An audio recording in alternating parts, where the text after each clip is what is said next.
Okay, meeting emotional needs. Meeting emotional needs is an important thing to do because I always teach my clients that only you can meet your emotional needs. Let's not leave it to chance. Let's not leave it to other people. In a healthy relationship, can other people meet your emotional needs? Yes. Normally, you want that to be clearly dictated. You want the rules to be set. You want the expectations to be set. You want the consequences to be set. Okay, that's healthy, right? Excuse me, but I'm also a big fan of helping to make people self sufficient because you don't always have someone when your emotions hit. So let's make sure you can show up for you when you need to do that. How do I do that? Okay, you start by knowing what your needs are. How do I know what my needs? Okay, too many questions. Slow down. No, I'm getting there. How do you know your needs is by, first of all, knowing your likes and your dislikes. I know that sounds super lame and basic, but I wouldn't have a job if more people understood themselves a little bit better. So let's just practice. Let's just see if you got it. And if not, pick up some skills, right? Nothing wrong with learning. So,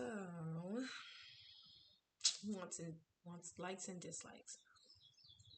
I like not being interrupted. I like sunny days. I like listening to birds. I like blah, blah, blah, blah, blah, blah, blah. Each of those things come with different parameters that help you understand even more about the likes. So I like listening to birds. Well, why? When you think about it, there are some people who do like listening to birds and some people who don't. And for me to say I don't like being interrupted, but the bird is constantly, I hope y'all can hear me, what I'm using a reference at. Anyway, um, for me to say I don't like being interrupted, but for the bird to interrupt me and I still like it means that there's more value in hearing the bird in being interrupted. And so one of those needs outweighs the other ones. But why is the reflection? Like, let's get into that piece of it because you'll get a lot more detail and that way you'll be able to meet your needs better. So this is what I would do. Okay. So the bird does something for you that interrupting does not do. We know that. Those are two different expressions, right? Right. And so why would you say it's important for you to hear the bird? You would even stop. I noticed that you would even stop to hear the bird and to let the bird finish before you would keep going. Why is that the case? Because I think it's beautiful, because I can't make that kind of noise, because if I don't stop myself, I will interrupt myself from having that experience. So it's about the experience. It is. What about the experience is so important that you would rather hear it from a bird than from a dog? Well, I think a bird's sounds are more lighter. It's fluttery. It reminds me of piano, of classical music. I like the way it resonates. I get to imagine what kind of bird it is. Actually, now I'm kind of getting annoyed. I get to imagine what kind of bird it is. It makes me think about the time I went to that park garden with my grandmother, and that. So there's more and more and more into it than just I like it. I like that sound. And I'm not trying to like discourage anybody or be rude to anybody who does not have the skill. But I hope that you can see the benefit in being able to reflect on it in that way, because the bird is just one example. But if I go likes and dislikes in a partner, don't you see how that would have a lot more benefit, especially if I was going to help someone with relationship cultivation, right? It's one thing to be like, I like bird sounds, and so I would really like to talk to people who have similar interests. Okay, the values can align, but if I'm if I'm going to, but that's a trait that has to do with pleasure and preference, as opposed to the functionality of having a partner, right? As opposed to the ability to maintain a household. You bird sounds do not come into play for parenting styles. Okay, I'm just gonna go ahead and say that that's the case, right? I might be wrong on that, but hey, okay. So being able to know your likes and your dislikes is the difference sometimes between being taken advantage of and not. If you don't know why you prefer certain men over certain other men, that's the difference between that type of man who can recognize it if they have negative intentions, being able to use that against you to get what they want out of the situation because you don't know yourself. Okay, another reason why that's important is because the people who say it's just a feeling, it's just a thought, you're playing yourself, playboy. You playing yourself, playgirl, because it's not just a thought. You are not just anything. You're you. There's only one of you. It's unique. It's wonderful. It's there's such depth to it. You were created uniquely and with purpose, and there's no way that you can be limited to a finite experience. There's no absolute, it is not possible. It's not possible. I'll go on record and say that one too. It's not possible for you to be limited to a finite experience. So don't limit yourself. And in fact, that's a learned behavior. And who taught you that?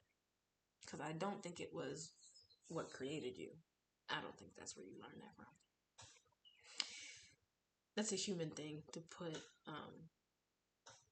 conditions and categories and limits and labels on stuff. You know what I mean? That's what we do to get comfort, to make us understand stuff. So anyway, um, hold on one second. Right. So meeting your emotional needs comes with knowing yourself. And also when you're able to meet your emotional needs, it's okay. You're going to have to give it to yourself in a way. You're going to provide the relief or the support you're looking for once you know what the need is by way of how you like to receive things. So that's kind of like, oh, there are five of them. Love languages. So, like, I do like being touched. I do not like words of affection. I do like acts of service. I do not like quality time, whatever it is, right? If you're someone who likes birds, two people who like birds, and one of them really likes quality time, what would you do? To meet this need for this person, you would quality time with a bird. You would take them to a exhibit that has to do with exotic birds of their favorite type or color. Ooh, they love it. Great, perfect. For this person who likes birds but hates quality time, I don't want quality time. I want words of affirmation. You put it on a sticky note that has a peacock on it or their favorite bird, whatever it is, because that, oh, you combine those two things and they love. So you can't just meet the need of the person or of you. You can't just meet the need of the person just by knowing what the need is. There's also a way to deliver it, and the way that you deliver it is based also on preference. So if my emotional need is loneliness, I feel lonely, what should I do? What I do for me when I feel lonely is going to be different than what you do for you when you feel lonely. You know why? Because we both learned about loneliness in a different way at a different point from different people in different conditions with different mindsets at different times in our lives with different perspectives for different reasons. All of that goes into the experience, how I remember it, why I remember it, where I remember it. All those things come together to make my unique experience of that need. And as that is stamped into my personality, and as I continue to grow as whoever I am, why I am, where I am, how I am, that's how I want to be met, right? I want to combat my loneliness with a good book and with a hug from a friend. And okay, great. But Jimmy John Billy Bo, sorry if that's somebody's name, but sorry, but Jimmy John Billy Bo, he don't like hugs. You know, he's still working on some stuff that he had happen a long time ago. So he don't really like touchy feely type stuff because why are you in my space? Or maybe he has sensory issues and he's like, I think not. You know, how does he deal with loneliness? Maybe he puts on a familiar TV show. He watches his same favorite TV show again and again and again. I don't know why in my head this other example he's on the spectrum, but it could be anything. It could be anything. It just depends on how that person wants their needs met, and I think that's what's important in knowing your likes versus your dislikes, your wants versus your needs, your preferences.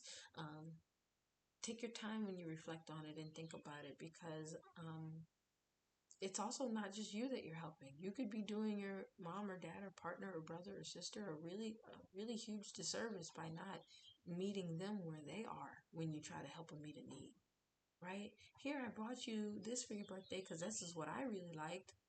That's not really empathy.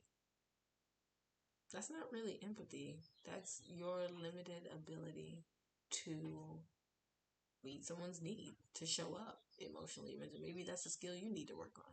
But if you know something about them, you know, like, oh, she won't even sit down unless the whole house is clean, or oh, he won't even pick up the phone if he doesn't feel like if you know stuff about them, fill that need. I got this for you because I know that you need an outside pair of shoes and an inside pair of shoes. I know you do.